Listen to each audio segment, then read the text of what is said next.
अमेरिकेत एका कार कंपनीच्या मालकाने रतन टाटांचा मीटिंगमध्ये अपमान केला आणि 9 वर्षानंतर रतन टाटांनी त्याला भारतात बोलवून त्याचीच कंपनी विकत घेतली।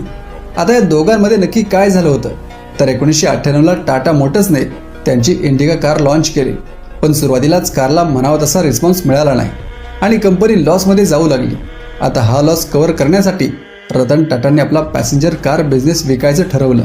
हीच डील फायनल करण्यासाठी 1999 मध्ये रतन टाटा आणि त्यांची टीम अमेरिकेला फोर्डच्या कंपनीत गेले।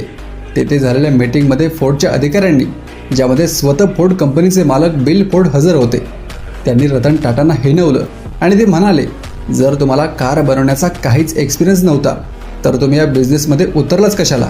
तुमचा हा लॉस मेकिंग बिझनेस विकत घेऊन आम्ही तुमच्यावर खूप मोठे उपकार करत आहोत। आता हा अपमान झाल्यानंतर रतन टाटाने ती डील कॅन्सल केली आणि ते भारतात आले।